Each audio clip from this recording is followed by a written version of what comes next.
ஓம் நமச்சிவாயா. என் அன்பு தங்கமே, நீ இப்பொழுது சற்று மன வருத்தத்தில் இருக்கின்றாய்.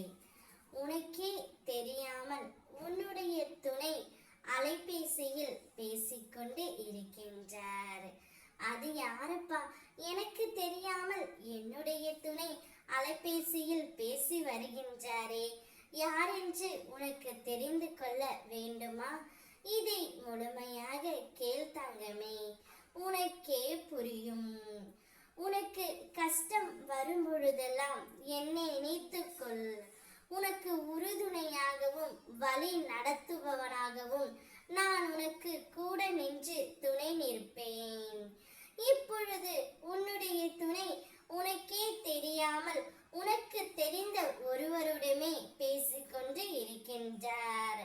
அவர் அப்படி என்ன பேசுகின்றார் என்றால், உன்னை பற்றிதான் தங்கமே.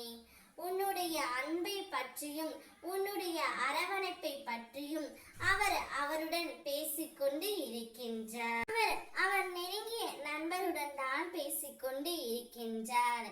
எதனால் அப்படி பேச வேண்டும் என்றால், அவருடைய மனதில் உள்ளதை சொல்ல போகின்றார். அவருடைய மனம் முழுவதும் நீயாகத்தான் இருக்கின்றாய் தங்கமே. அவருடைய அன்பை உன்னிடம் எப்படி வெளிக்காட்டுவது என்று தெரியாமல் அவரிடம் சொல்லிக் கொண்டு இருக்கின்றார். வேறு எதுவும் அவர் பேசவில்லை தங்கமே. உன்னை அவர் முழுமையாக நேசிக்கின்றார். உன்னுடைய அன்பு இப்போது அவருக்கு புரிந்து விட்டது. அதனால் தான் உன்னை பற்றி தினமும் அலைபேசியில் பேசி வருகின்றார். வருத்தப்படாமல் இரு தங்கமே. அனைத்தையும் நல்லதாகவே உனக்கு நான் மாற்றி தருகின்றேன். ஓம் நமச்சிவாயா என்று ஒருமுறை என்னை வணங்கி பதிவிடு. உனது எண்ணங்களும் ஆசைகளும் கோரிக்கைகளும் அனைத்தையும் நான் நிறைவேற்றி வைப்பேன். நீயும் உன்னுடைய துணையும் 16 செல்வங்களும் பெற்று சீரும் சிறப்புமாக வாழ்வீர்கள்.